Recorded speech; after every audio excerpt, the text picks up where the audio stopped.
Hear me? I'm hoping you can hear me. Awesome. Thanks, George. That was you, George, right? Cool.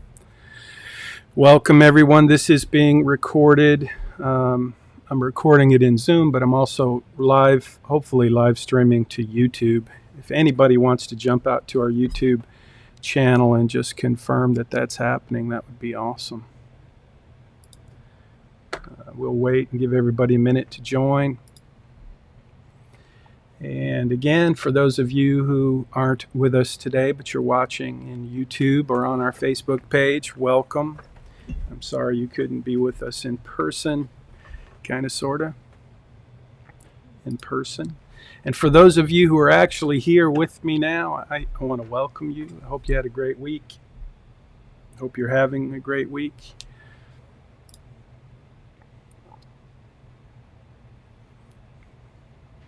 Sweet. I love it when a plan comes together. So I'll just say this several times throughout the meeting. Today the title is Financial Planning for Everyone. And there's a reason you're going to want to know that the title is Financial Planning for Everyone.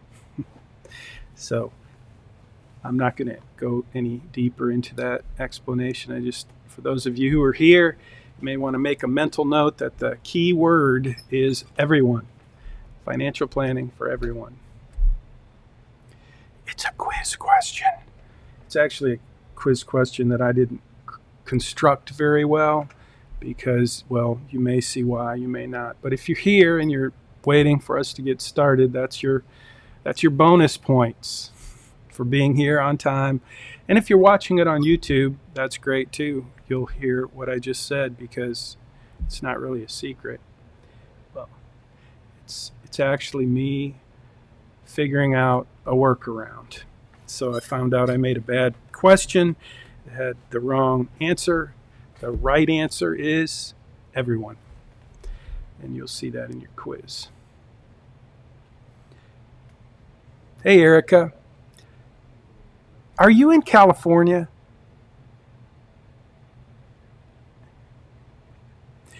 Because when you put your address in to have the book mailed, I believe it's going to California.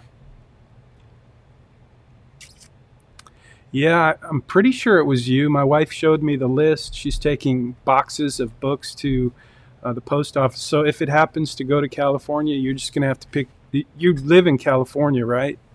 I mean, that's your... Oh, well, maybe it wasn't you. Maybe I'll check. You know what would be a nightmare is if we... Well, actually, I guess it wouldn't be a nightmare because I could have got the list off, and so each person has a different address. But anyway, hopefully everybody gets their book. Otherwise, my wife will have to do it again, which... Me neither. You should have seen. She spent all day yesterday, and there's piles. Now they're in boxes in my car going to the post office. But anyway, well, thank you for clarifying that. I'll find out after the meeting if that was someone else. Cool. Well, you'll get it. Everybody will get it. Whatever I have to do, I promise I'll do that. When I make that promise, I'm actually committing my wife to do extra work, and she's happy to do it. She loves what we're doing here, and she's really thankful to be a part of it, and that's how she supports me and you, and that's how we do it. And that's only since COVID, because before I could just, deliver it in class, but that's no longer possible.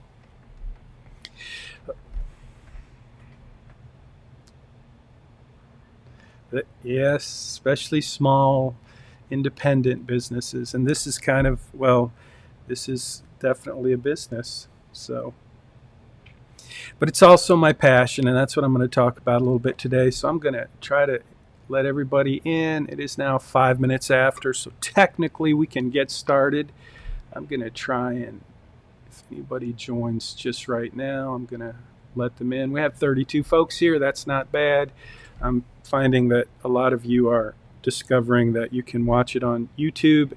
And frankly, if I were you, that's what I would do, because does anybody know why I might prefer to watch it on YouTube instead of watching it live in this 10 a.m. Tuesday meeting? Anybody think like I think in terms of return on investment, return on your time? Well, I'll just tell you. Yeah, go ahead.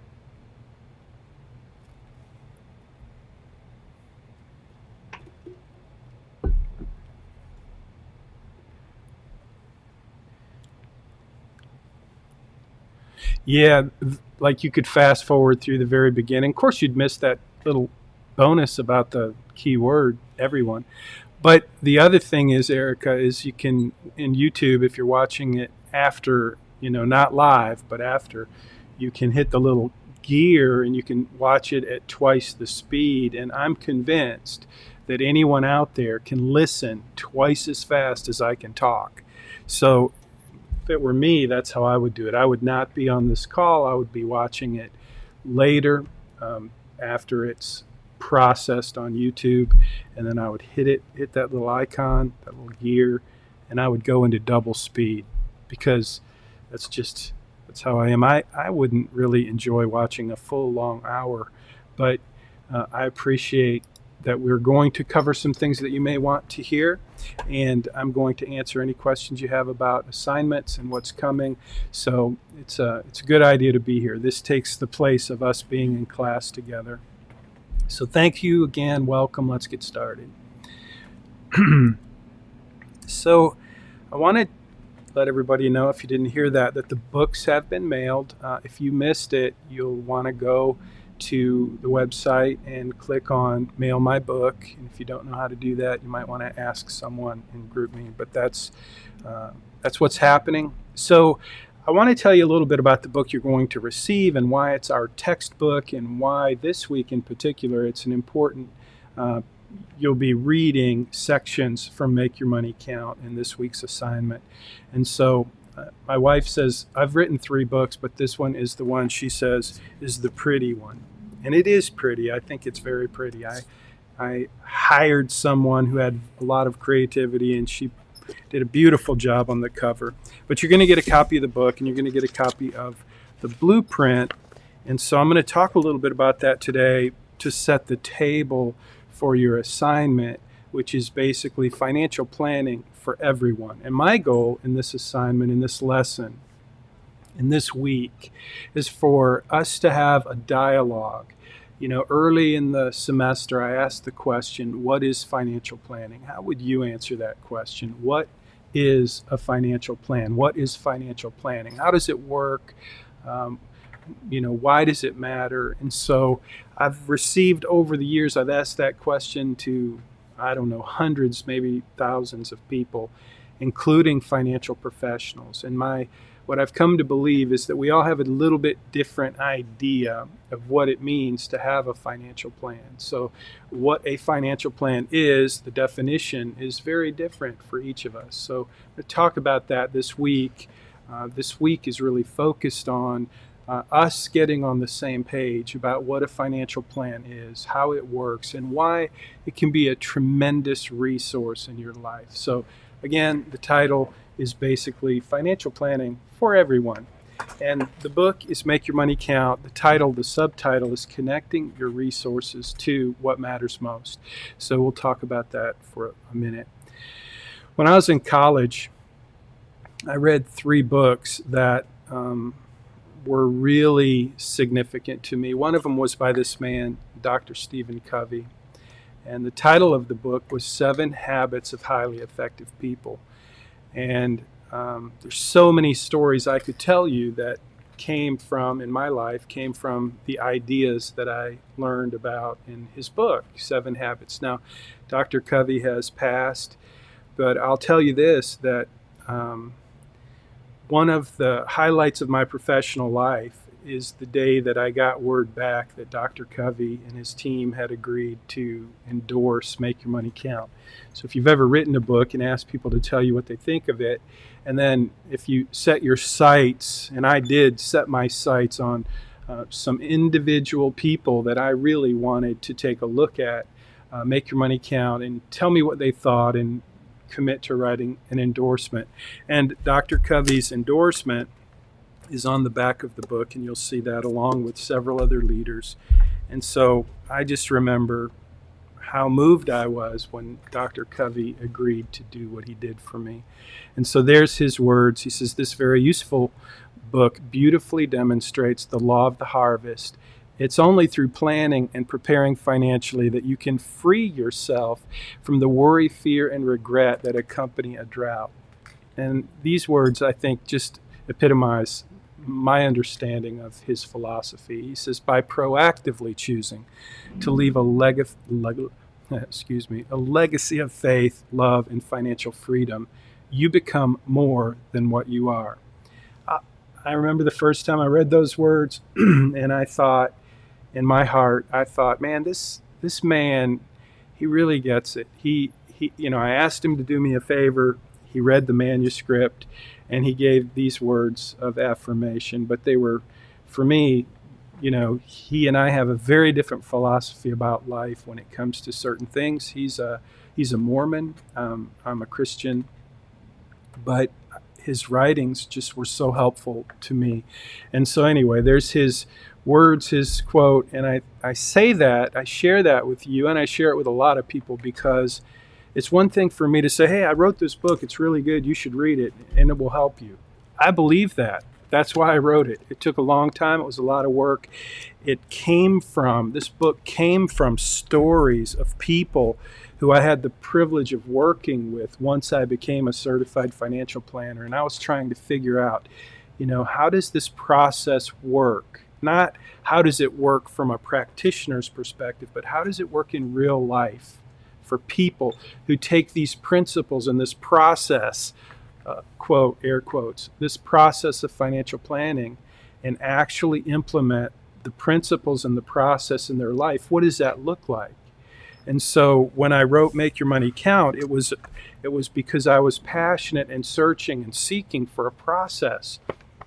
And the process that I discovered, I used the metaphor of a blueprint, which you're going to get a copy of the blueprint. And so I've used this with clients for a decade or so. And it's really it's a blueprint. It was supposed to look like a blueprint. That's how I designed it. It's blue. It's got a lot of information on it. And I'm not going to dive into what is built into the blueprint. I just want you to know that what I'm teaching you and what you're going to have in your hands when you read Make Your Money Count from cover to cover, if you choose to do that, which you don't have to do that to pass a class, but pieces of it are part of each assignment. And so if you read it from cover to cover, and if you start to think about how this blueprint works, which you will be able to do if you read the book, that's what the book is about, connecting your resources to what matters most, and the tool, the metaphor, is the blueprint. And so I wanted you to have that, because at the end of the day, at the end of this course, throughout your lifetime, I want you to start to think like a certified financial planner for yourself. And so I just wanted to kind of touch base on what Dr. Covey said. And if you've not read 7 Habits of Highly Effective People, it's definitely one you should read. And by the way, the other 2 books that I said, 3 books changed my life. The second one was The Millionaire Next Door. It gave me the vision for myself, planted the seed that I could possibly become a millionaire in my lifetime.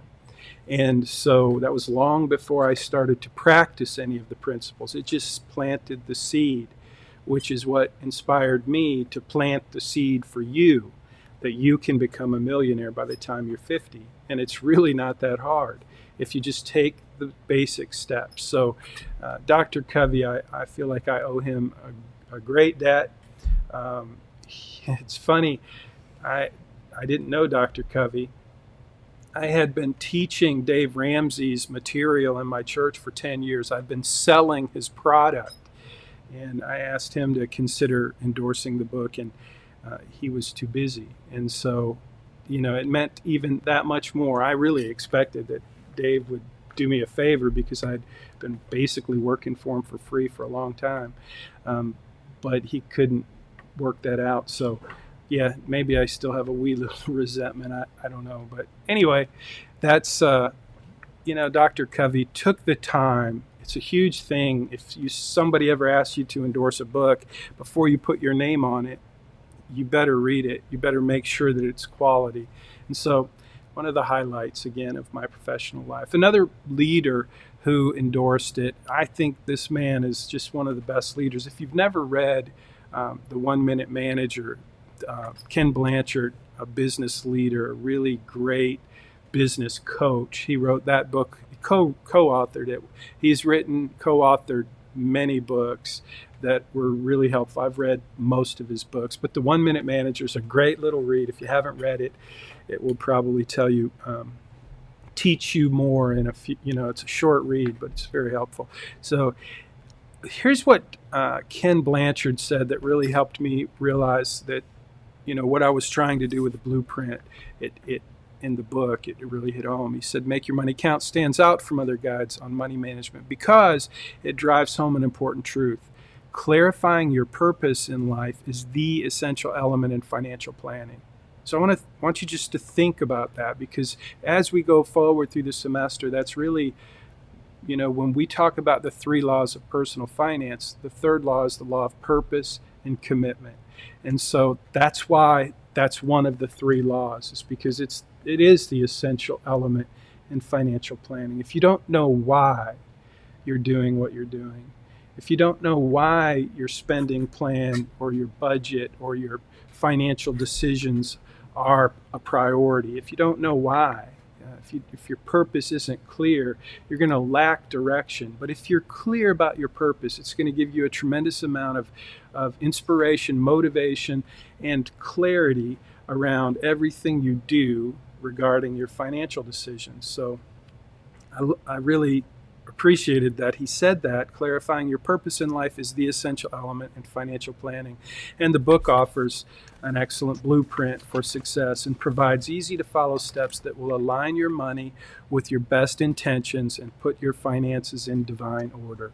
So you can tell he's thinking bigger than just the bank account. And again, really quite an experience to hear from Ken Blanchard and his team saying, in fact, the story with them responding was like they were incredibly, they were just incredibly generous. I'll just leave it at that. But anyway, so here's the blueprint, just an image of the blueprint. It's what you're going to get. And I'll just say quickly that it's got 3 sections. So the front of the blueprint has 3 sections that make up the entire financial planning process. The first section, section 1, I call the foundation, and that's basically where you, for yourself and for your financial planner, where you get really clear about your vision, your values, and your purpose. And so it's the section that I call the foundation of the blueprint, what matters most.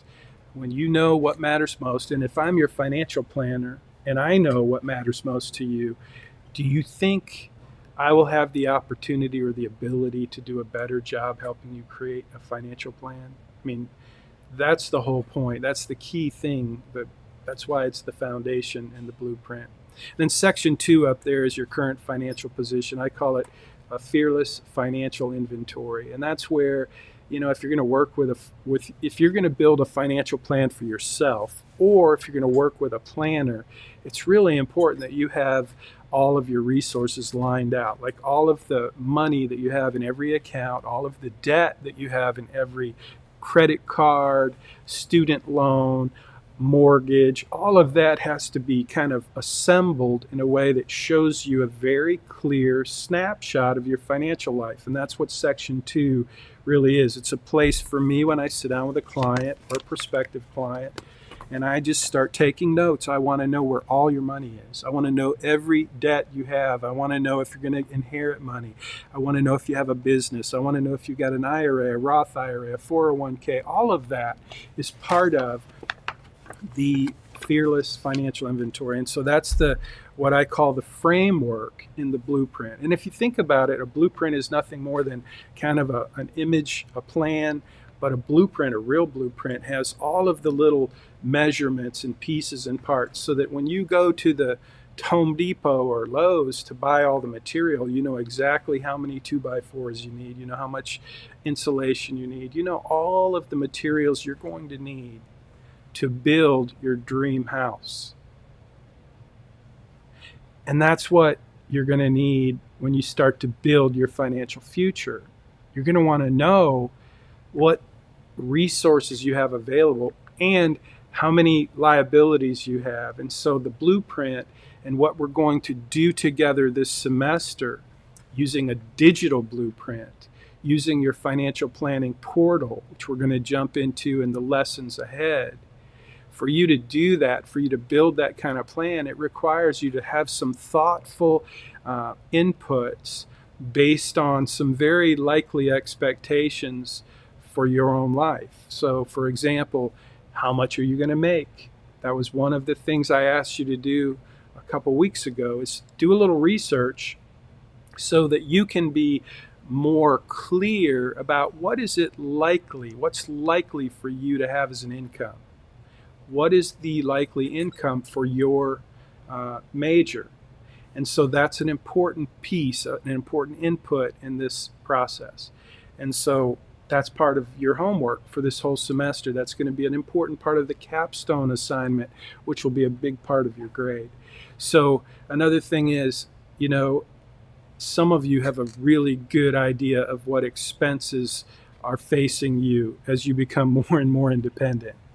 Some of you are clueless about the expenses that will be facing you when you become a responsible adult managing your own financial life. Some of you just haven't thought about that enough. And so that's going to show up in your assignments moving forward if you're just still thinking that, you know, you can live on $700 a month after you have your own place or whatever. So start thinking about, in a granular way, what's it really going to look like for you once you're out on your own after you graduate. So that's section 2, is the framework. And then section 3 of the blueprint is what I call the finish work. And this is where we get into your specific goals.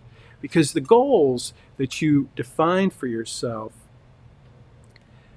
couple of things. One is, I want those goals, and I hope you start to see the value, the importance of having goals that are connected to what matters most in your life. And that takes some thought. And I don't expect that you're going to be as good at that as somebody who's 50 or 60 years old, or even 45. And I know some of you are older than others, but just track with me for a minute. The younger you are, it's just more abstract, and I get that. So I'm not asking you to, have your whole life lined out and know exactly what the priorities are going to be. But I do want you to start to think as if you are making your goals around priorities, around what matters most to you. And that's, again, why the subtitle of the book, Make Your Money Count, connecting your resources to what matters most. As you start to define your goals, I want you to start to think about those goals in the context of what really matters to you in your life. And if you haven't given that a lot of thought, now's a great time to start to do that. And you're going to get some exercises. You're going to get to see some other stories from Make Your Money Count of people who did that, who went through that process. And again, that process of aligning your goals with your core values and your purpose, and then making your financial decisions as if you really want to achieve those goals. It's one of the reasons I always ask the question, if we fast forward the clock 3 years or 5 years or 10 years, what would have to happen in your life for you to feel good about the progress you made over that time period? And for you, maybe it's when you graduate from college. Maybe it's 5 years after you graduate. I don't know. It doesn't really matter. But there is a season in your life that you're looking forward to that matters. For me, when I was in college, I wanted to get married and have kids. And that's what I did. And so that's a whole nother story. But you have to start to think about, or I want you to start to think about, what matters most. What is it in your life you really want to work to achieve? And that's what section 3 is about. It's the finish work on the blueprint, on the front of the blueprint. So those are the 3 sections. The foundation is your core values, your vision for your life. What matters most? If I could say it in one sentence, I would say, what is your purpose in life? And if you know that, if you start to think about that, you'll be amazed at how much clearer and how much more clarity and confidence you're going to have as you step forward in designing a financial plan for your life. So that's section 1. Section 2 is a fearless financial inventory, which is really just a list of everything you have, everything you owe. And then the 3rd section is the finish work, your goals. On the back of the blueprint, it's more of a worksheet. And you don't really need to spend much time on this, but if you were to hire me as your financial planner, for example, this would be, and I do it digitally now, I don't really do it on a blueprint, but for a decade or so, this is how I would do it. So I've got a folder full of these for clients. And basically it just takes the 7 elements of financial planning and it gives me a place to identify the gaps. I call it a gap analysis, a thoughtful gap analysis. So there are 7 elements in financial planning. Retirement is a big one. Retirement planning, retirement is a big element, and it actually includes all the other elements. But anyway, if you're a certified financial planner, you're trained to recognize 7 areas of financial planning, and retirement is one of them. Risk management is another. That's insurance. We're going to get into insurance later in the semester, but that's another element. There are 7. And another one is education planning. How do you properly fund education for your kids? Some of you may be thinking, yeah, my parents didn't do that. That's why I have student loans. And maybe that was their plan. Some of you are like, yeah, I don't have any loans. My parents or somebody did a good job and they had a plan.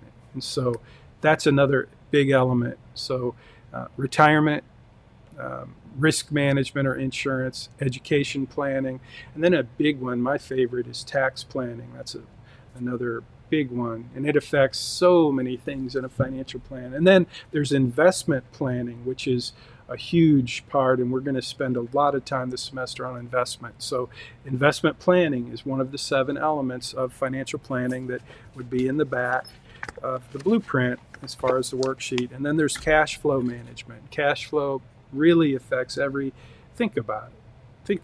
Cash flow, budgeting, accounting, knowing where your money is, that affects every piece of your financial plan, every decision you make. And in financial planning, it's a very important element. So you have retirement planning, you have insurance planning or risk management, estate planning, which I didn't mention. That's where you tell your money where it's going to go after you're gone. It's a very important part of financial planning. Then education planning, tax planning, investment planning, cash flow management. So those are the 7 elements of financial planning, and you're going to get exposed to all 7 of them throughout the semester, whether you know it or not. They'll sneak right up on you. So here's another piece of the puzzle that I want to point out. This is a good friend of mine. Well, I say good friend. I've got to spend some time with him, and this is John Ortberg. He's a pastor in California. He's an author. His books are great. If you've never read them, I think he does a great job of just explaining things from a biblical perspective in a way that just really makes a lot of sense. And he said some really sweet things, and I appreciate it. He wrote very short. He said, Jim has a gift. He can write about money and life in a way that will change how you manage both. Read him and watch God change your heart. I think that's probably, I don't know.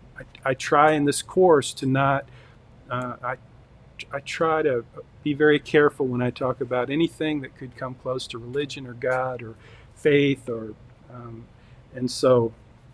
but that's about as close as I'll come without, but the truth is, so financial planning for spiritual welfare, whether you know it or not, there's so much of our life is spiritual. And when I say spiritual, I mean every human being has a spirit, a will, a heart. And if you study that, and I have, if you dissect what that means, spiritual, spirit, heart, the center of your being is kind of where you make decisions, you make choices, and whether you know it or not, they're influenced, your decisions, your choices, your priorities. They're influenced by that center of you, that part of you that it's your own will. It's like your own place to choose. And we all have that as human beings. We are all, like, I don't know if you know anything about Mother Teresa. I've read lots about Mother Teresa and Thomas Merton.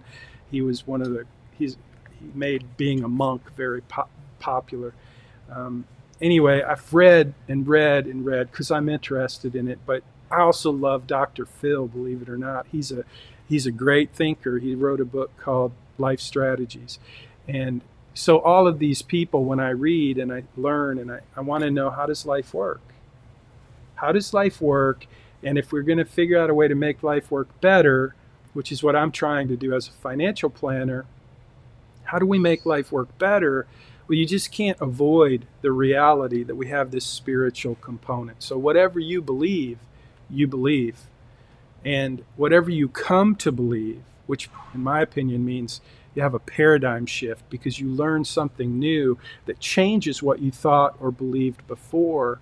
And now you've come to believe something different. So you think differently, which is what I'm trying to get you to do when it comes to financial planning. I want you to think differently than you thought before you got into this course.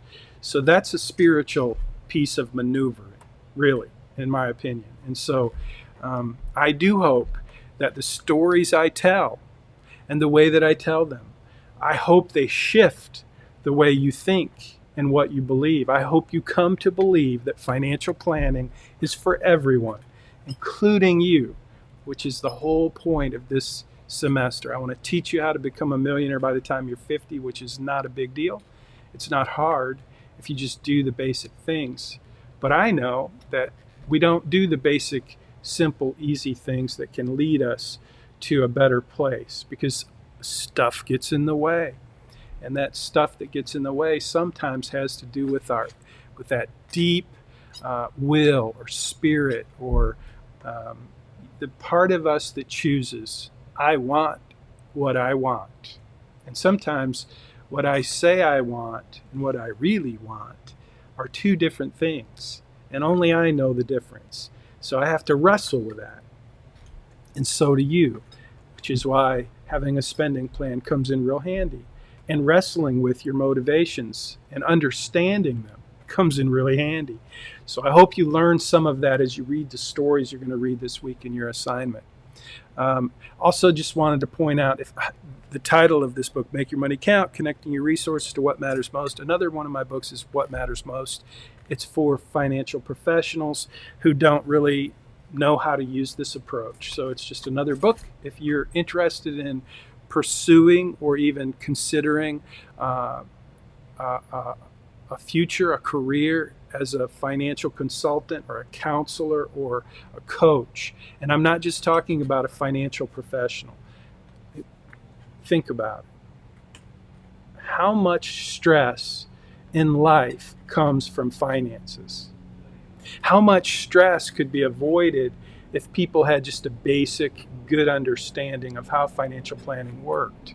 And that's why I wrote What Matters Most for professionals, because whether you're going to be a sociologist, a coach, a counselor, or a financial advisor, it helps to understand the psychology of how people think. It helps to know how to set the table, build a foundation, and do the basic, simple things that, frankly, most of our parents did not teach us how to do. And that's what Matters Most is about. It teaches you how to use the blueprint. Same basic process, same basic principles, just a very different audience. Instead of a book written for you, it's a book written for them, for the professional. So again, if you're thinking about pursuing a career where you're counseling people and you think that possibly money might be one of the issues in that counseling process or that consulting process or that advising role. If that's what you're going to do, then I want to give you a gift. What matters most? I'll show you how you can get access to some of that. That's next, coming next. It's not this course, but I just wanted to let you know your book's on the way. So I've done some training around the country for financial professionals using, wrote another book too, Allied for Success. It's for certified financial planners. So that's that. Financial planning for everyone. Make your money count. Your copy is in the mail. And if you haven't already done so, in fact, I'm going to go look at the chat, which I haven't done yet. And I'm going to see if there are questions. Let's see. So if you have not gone online and added your name and address so that I have your address so I can mail you the book, then put that in the comments, please, so I know to be looking for you to add that. Because right now we're done. We took the list from, I think, yesterday, and we're done. So unless we get some additional requests, that's not, we're done. So, Stefan, you're saying the website's crashing? Is that true still? Tell me a little bit more about that, if you don't mind. Cool. Was it login issues, or was it actually the website crashing? Weird. How did it crash? Okay. Oh, okay. Cool. Okay. I might have been doing some maintenance on it. But anyway, thanks for letting me know. Okay.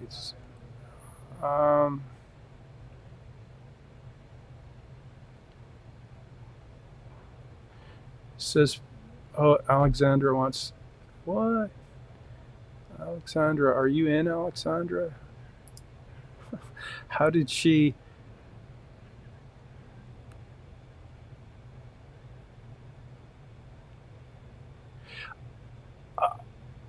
Oh, that was brilliant. So did you guys see what just happened? Like, that's smart. That's using your kidney. So she didn't get, I don't even know why she didn't get on or couldn't get on, but I'm like, how did she send me a message if she's not in? Yeah, cool. Awesome.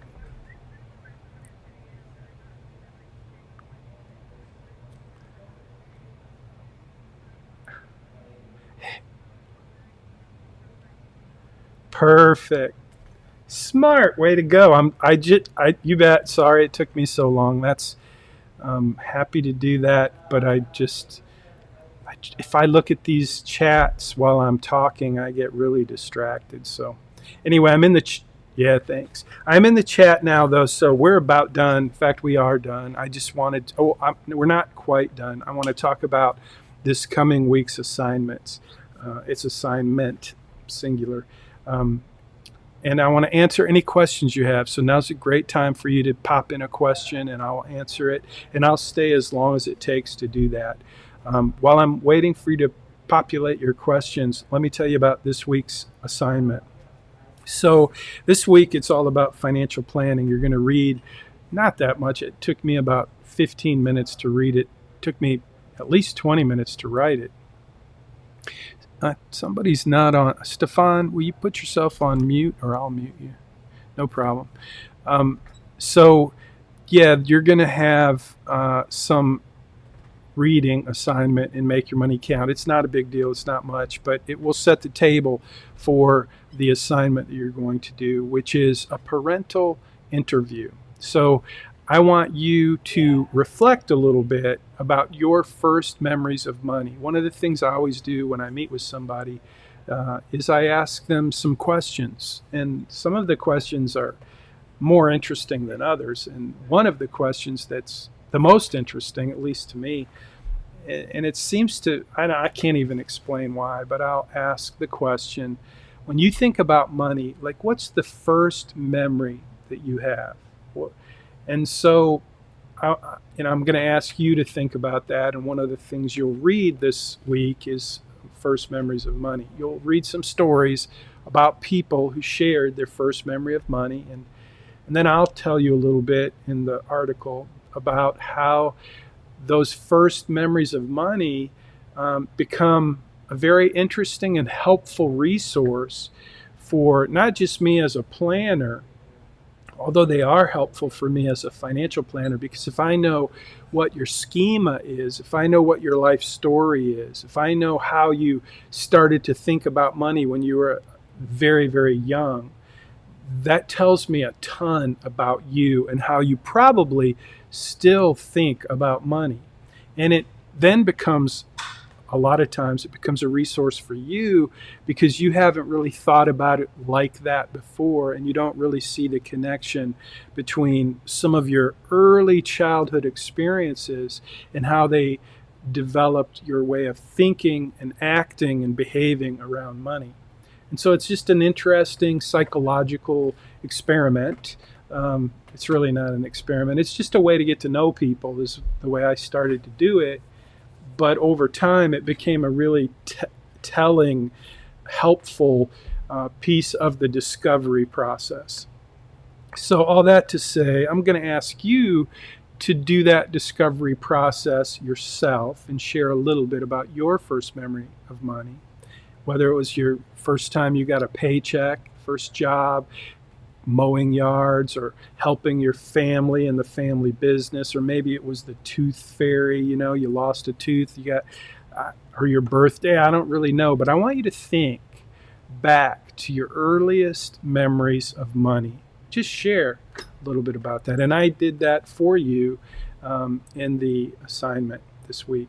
And then your assignment is to not just do that, that'll be part of the assignment, but then I want you to have a conversation with someone in your family. Ideally, it would be a parent or an uncle or an aunt. Could be a grandparent. You guys are younger than me. I've lost all my grandparents. I would probably at this moment encourage you to think about maybe you have a grandparent who you admire and you see what they've done in their life and how they've managed their life and their money. And here's the thing about this assignment. Whether you interview a grandparent or a parent or an aunt or an uncle, and that's what I want you to do. The assignment is to interview someone older than you, not a cousin, not a brother or sister, not your roommate. That's not, you'll get deducted if you do that. So this is to interview someone older than you. And here's the thing I want you to think about. I want you to look for someone who you respect, someone you admire, somebody that you think might have something of value to share with you. Because that's typically what happens in this assignment, is you spend some time with someone who you respect, someone you admire, and you ask them the questions that are going to be in the assignment. And so that's really the assignment, your first memories of money and the interview. It's a really easy week for you, I think. It could be a profound week for you, though, too. It could be a really helpful experience, not just for you, but here's the thing I want to really leave you with about this assignment. I call it the parental interview, but it could be an aunt, an uncle, a grandparent. When you start to ask these questions to someone, a couple of things are going to happen. One of the things that could happen is they could feel a little bit ashamed or a little bit anxious about their own choices. And so be ready for that. Be aware that there could be some pain in their life around how they managed money. So when you ask them to share these things like their first memory of money and how they did what they did with money, just be aware that you're asking something that could be very personal. And that's okay. Do it with respect. Do it with the understanding that you're asking them for something valuable, and tell them that why you chose them, because that's the part that could be a tremendous gift from you to the person who you selected to interview. But just know that you're doing something that's not, it's not like talking about a ball game. It's something different. It's something that a lot of people don't talk about. And so tell them you're in this course and tell them you're reading this book. Do however you want to set the table to help them understand that you have this assignment, and you needed to find someone you respected, someone you were curious about, someone you were interested in learning from. And that's why you chose them. So does that make sense? Looking for comments. I don't see any comments. I don't see any questions. Thank you, Vanessa. So that's the assignment. It's like I said, it's not hard. If you can do this in person, that's great. But if it's over the phone or FaceTime or whatever, that's good too. But do try to set the table so that it's private, that it's, one-on-one in a way that, like I would say, this is what I would do. I would say, hey, can you grab your phone and go for a walk or go sit on the back patio or just get away? Don't ask them while they're watching a ball game or talking, having drinks with their friends. You get what I'm saying? Just set the table. Like, this is your assignment, and you can ask for it. And if you do ask for it, they'll give it to you. I'm sure of it. So, okay, that's about it. Thanks for being here, you guys. And I can speed it up. Thanks, Jewel. You want me to talk faster? Sorry about that. I'm messing with you now. Okay. Thank you, guys. Thanks, George. You guys have a great week. We'll see you on Blackboard. If you have any questions, don't forget, Friday by noon, if you turn your assignment in early, you'll get extra points. But you're giving me permission to use your assignment to go ahead and show what's good, what's missing, and what needs to improve so that you can fix it by Tuesday and still get the extra points. And other students who didn't get it in early will get to watch that review video Friday and see that exactly what we're looking for. So Friday by noon, get extra points, win my heart. If you can't get it in by Friday at noon, I still love you. I'm just saying that's a deal if you can get it in early. Just make that your due date, not Tuesday at 10. If you get it in after 10 on Tuesday, you get 0 points, but you still want to do it. Otherwise, you get deductions from your 200-point class participation. So keep up. Do it by Friday. Take the quiz. It's easy. Don't forget, financial planning is for everyone. Have a great week.